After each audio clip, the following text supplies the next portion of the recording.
Assalamualaikum warahmatullahi wabarakatuh. Perkenalkan, saya Ispri Karyati, CGP Angkatan 6. Hari ini saya akan melakukan percakapan coaching untuk supervisi akademik. Sebelumnya terima kasih kepada Bapak Imade Yuda Adiputra selaku fasilitator serta Ibu Siti Munawaroh, beliau sebagai pengajar praktik saya. Hari ini saya akan melakukan percakapan dengan Ibu Husna Anifah SPD. Beliau adalah guru matematika di SMKN 5 Tangerang Selatan. Selamat pagi Bu Husna. Selamat pagi Bu Isri. Ya, apa kabar Ibu hari ini? Baik, alhamdulillah. Ibu, seperti janji kita kemarin ya, kita akan ngobrol-ngobrol nyantai saja untuk melakukan supervisi akademik. Nah, kira-kira apa nih harapan yang Ibu harapkan dari percakapan yang kita lakukan? Harapan saya dengan setelah kita melakukan coaching gitu ya, nanti saya lebih banyak belajar lagi tentang penanganan kepada siswa, tentang pembelajaran. Baik, tujuan pembelajaran yang akan Ibu sampaikan besok apa ya Bu? Yang pertama adalah siswa dapat memahami konsep geometri bangun datar. Nah, yang kedua adalah siswa dapat menyelesaikan masalah yang berkaitan dengan bangun datar. Dan yang terakhir adalah siswa dapat menyelesaikan masalah dalam kehidupan sehari-hari dengan menggunakan konsep bangun datar, terutama dalam karena jurusan saya ajar adalah DKV, Desain Komunikasi Visual, tentu saja masalah yang berkaitan dengan DKV. Contohnya adalah misal mereka mau desain sesuatu, desain apa kalender gitu. Jadi mereka bisa menggunakan konsep geometri bangun datar itu untuk mendesain kalender. Baik. Kemudian area pengembangan yang hendak dicapai oleh Bu Husna apa ya Bu? Area pengembangan yang ingin saya capai ya, jadi saya ingin mengembangkan kemampuan mengajar saya, kemampuan dalam memilih strategi-strategi dan model-model pembelajaran yang cocok dan sesuai dengan karakter siswa. Selain itu, saya ingin mengembangkan kemampuan sosial emosional saya dalam menghadapi keberagaman karakter siswa. Oke, baik Ibu. Kemudian kira besok Ibu akan menyampaikan materi tentang apa Ibu? Besok kebetulan di kelas saya 10 DKV 3 itu materinya geometri bangun datar itu. Oh, baik. Ibu, kira-kira apa saja persiapan yang sudah Bu Husna lakukan untuk pembelajaran besok? Persiapan tentu saja RPP, kemudian lembar kerja, kemudian sama evaluasi. Oh ya, baik. Udah bagus ya Bu ya, ini persiapannya. Tentu saja itu udah pasti dilakukan oleh semua guru, yaitu kita menyiapkan RPP, kemudian LKPD ya kan. Kemudian juga kalau memang kita akan melakukan pakai metode atau model pembelajaran apa, pasti sudah kita sampaikan kepada siswa. Baik, kira-kira besok strategi apa yang akan Ibu lakukan? Besok insya Allah saya mau pakai model yang PBL, problem based learning gitu ya. Jadi nanti saya pertama kan tetap saya jelaskan ke anak-anak gitu ya, untuk memancing mereka. Nah, kemudian kalau sudah begitu saya bagi kelompok itu 6 orang karena bangun datar yang segi 4 itu kan ada 6, jadi saya bagi 6 kelompok. Nah, nanti mereka akan mendiskusikan bangun datar tersebut gitu. Nah, masing-masing kelompok itu akan berbeda bangun datarnya gitu. Ada yang persegi panjang dan lain-lainnya. Nah, setelah itu nanti mereka akan mempresentasikan seperti itu dengan PowerPoint. Mereka nanti mempresentasikan hasil dari diskusi mereka ya Bu ya. Baik. Kemudian penyampaian materi yang pernah Ibu lakukan ke anak-anak.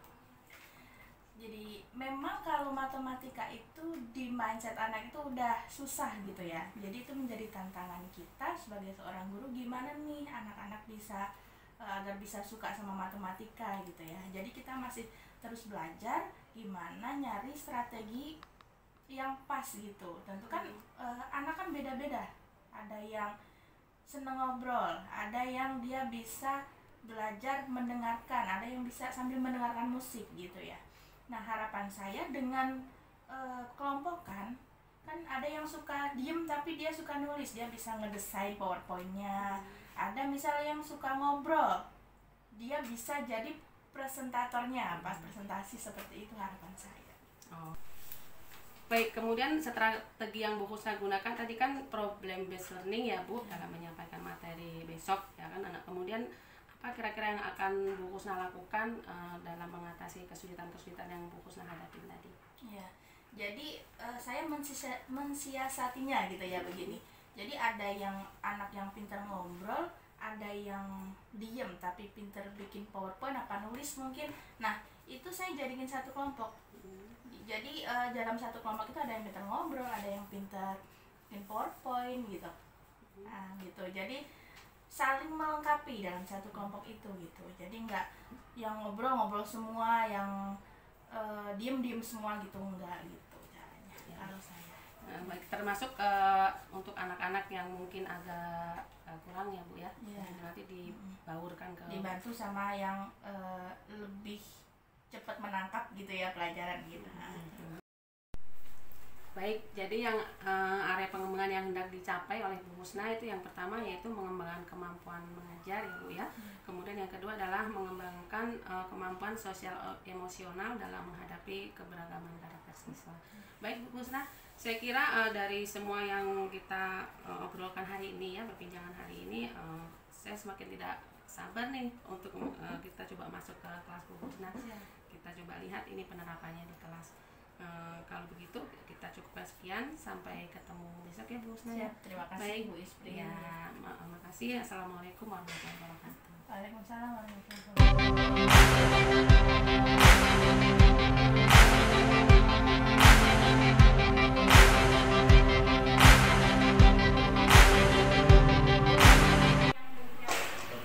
Ya nanti pas menjelaskan sifat-sifat misalnya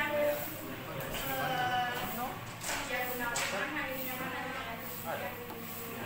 Kang ya ada yang bertanyakan nggak? Kalau enggak berarti langsung kerja kelompok nyari ini minimal ya, nanti kalau mau ditambahin nggak apa-apa terserah, minimal mencakup oke. Nah karena nggak bawa laptop boleh bisa pakai apa yang boleh bebas ya, yang penting nggak bawa laptop. Sekarang boleh langsung ke kelompok yang penting nggak ada lampu.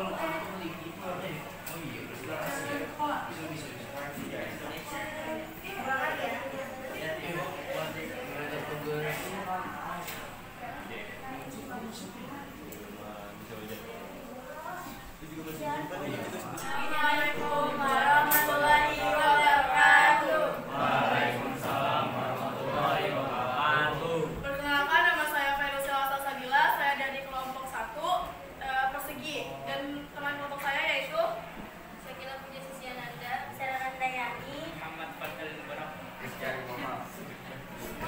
saya akan menjelaskan presentasi tentang persegi. Pengertian persegi. Persegi atau bujur sangkar adalah bangunan datar 2 dimensi yang dibentuk oleh 4 buah tusuk yang sama panjang dan memiliki 4 buah sudut yang semuanya adalah sudut siku-siku. sifat-sifatnya, semua sisinya sama panjang, semua sudutnya 90 derajat siku-siku, diagonalnya berpotongan membentuk sudut siku-siku, diagonalnya sama panjang dan saling membagi 2 sama panjang. Setiap sudutnya dibagi 2 sama besar oleh diagonalnya, atau diagonalnya merupakan garis bagi dapat menempati bingkaiannya dengan 8 cara. Rumus persegi yaitu luas dan kurungnya sama dengan sisi kali sisi. Keliling bermuka sama dengan 4 kali sisi. Sisi sama dengan akar 2. Sisi sama dengan keliling bagi 4. Diagonal sama dengan akar 2 minus badan. Kurangan L sama dengan luas persegi. K sama dengan keliling persegi. D sama dengan diagonal persegi. S sama dengan panjang sisi persegi. Contoh soal 1. Sebuah persegi panjang sisi 4 cm ditolak dari persegi tersebut. Jawabannya keliling sama dengan 4 kali sisi. Keliling sama dengan 4 kali 4 cm. Keliling sama dengan 16 cm. Jadi keliling persegi yang panjang sisinya panjang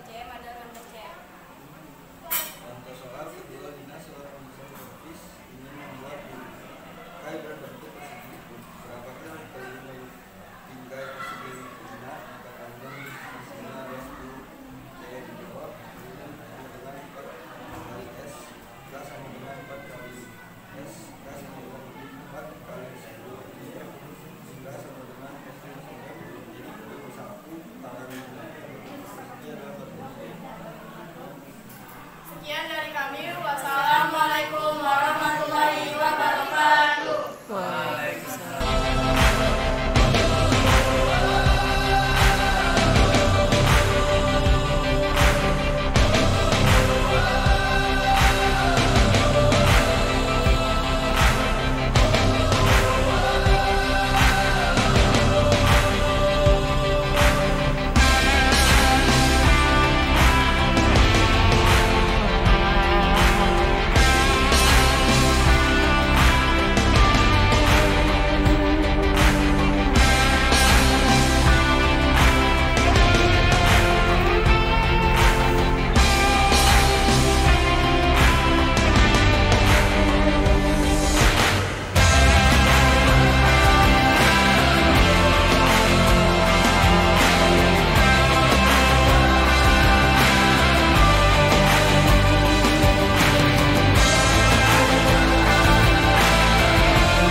Assalamualaikum Bu Husna. Waalaikumsalam Bu Ispri. Ya, apa kabar Ibu hari ini? Baik, Ya, alhamdulillah. alhamdulillah. Mudah-mudahan selalu diberi kesehatan ya Bu ya. Baik Ibu, kemarin sudah kita laksanakan supervisi akademik ya ke kelas Ibu, ke kelas 10 DKV 3. Nah, seyogianya biasanya kalau habis supervisi kita mengadakan bincang-bincang lah ya, percakapan apa yang perlu ditingkatkan, tentu saja nanti apa yang untuk apa yang dievaluasi lah, direfleksi untuk perbaikan ke depan. Nah, kalau menurut Bu Husna sendiri, apakah kegiatan pembelajaran yang kemarin Ibu laksanakan itu sudah sesuai dengan RPP yang Ibu buat? Kalau secara keseluruhan sudah sesuai dengan RPP. Ya, kemarin saya udah lihat juga sih langkah-langkahnya dari awal ya Bu ya, dari persepsi, kemudian terus meningkatkan motivasi ke anak, kemudian mengaitkan dengan pembelajaran sebelumnya dengan melontarkan pertanyaan-pertanyaan, itu sudah ada semua menurut saya, ada di catatan saya. Kemudian Ibu, apa yang menjadi hambatan atau kendala saat pelaksanaan proses pembelajaran? Untuk yang kemarin itu kan kita menggunakan model PBL ya. Jadi kalau model PBL itu kan butuh waktu yang lama dari membentuk kelompok gitu, kemudian anak-anak mempresentasikan. Nah, itu kendalanya adalah waktunya menjadi lebih nggak sesuai gitu, nggak tepat gitu, jadi molor waktunya seperti itu. Nah, untuk mengatasi kendala atau hambatan terkait dengan kurangnya waktu, Ibu dengan menggunakan model atau metode problem based learning, nah apa yang Bu Husna lakukan? Nah, mengenai waktu, jadi kalau waktu kan kita tidak bisa memaksakan ya. Jadi kalau misalnya ada kelompok yang belum bisa mempresentasikan, kita pindah ke pertemuan berikutnya. Jadi jadi yang belum, kita suruh maju presentasi ke pertemuan berikutnya. Itu aja sih. Gitu ya Bu ya. Oke, baik. Bu Husna sudah puas dengan pembelajaran yang Ibu lakukan?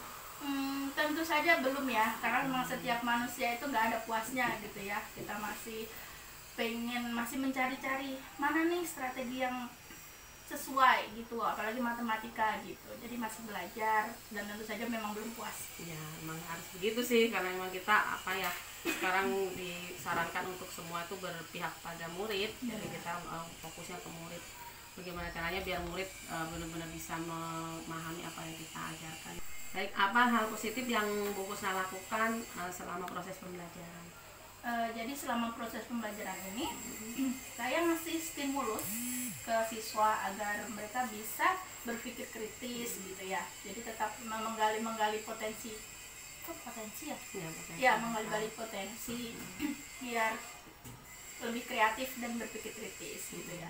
Kemudian kita lihat lagi juga dari model pembelajaran ini, saya bisa mengajarkan kolaborasi antar siswa gitu kan. Jadi mereka bisa belajar bekerja sama gitu kan, bisa melengkapi satu sama lain gitu berdasarkan gaya belajar mereka masing-masing gitu, bisa saling melengkapi. Oh ya, Ibu bagus banget ya Bu ya, udah melakukan hal tersebut. Jadi anak-anak jadi lebih berpikir kritis, kreatif, seiring perkembangan zaman juga mereka menjadi anak yang inovatif. Itu tentu saja harapan kita semua. Kemudian apa yang akan Ibu rubah untuk pertemuan berikutnya? Ya, untuk pertemuan berikutnya kalau kita kaitkan dengan kendalanya di PBL ini kan waktu ya. Jadi kalau berdasarkan kemarin kita pembelajaran kemarin, jadi waktu itu habis pada saat pembentukan kelompok ya Bu Ispri. Jadi kalau bisa atau pertemuan berikutnya nanti kelompok itu dibentuk atau diinformasikan sebelum sebelum pertemuan itu dimulai. Jadi begitu pertemuan nggak usah ribet lagi bentuk kelompok, tapi langsung udah ini kelompoknya ini nih gitu. Jadi nggak buang-buang waktu seperti itu sih. Ya bagus banget Ibu itu rencana ke depan ya. Jadi dengan pengalaman kemarin agak kredit ya kelasnya pada saat pembentukan kelompok. Jadi next time bisa dikondisikan dulu per kelompok baru nanti langsung bisa mulai. Baik Ibu, hal-hal lain mungkin yang Ibu mau sampaikan? Apa ya? Ya saya sebenarnya sangat berterima kasih ya sama Bu Ispri sudah sebagai coach ya. Coach ya. Jadi kita bisa sharing gitu kan hal-hal yang saya kurang nih, bisa terima masukan dari Ibu, itu saya sangat berterima kasih. Ya, sama-sama Bu Husna. Nanti next time mungkin Ibu yang gantian ke kelas saya ya. Jadi kita saling koreksi. Intinya itu sih, murid-murid bisa berkolaborasi, guru-guru juga bisa berkolaborasi. Tentu saja untuk kemajuan pendidikan di Indonesia, untuk kemajuan anak-anak kita juga. Baik Bu Husna, terima kasih banyak ini. Iya, sama-sama Ibu. Ya, assalamualaikum. Waalaikumsalam.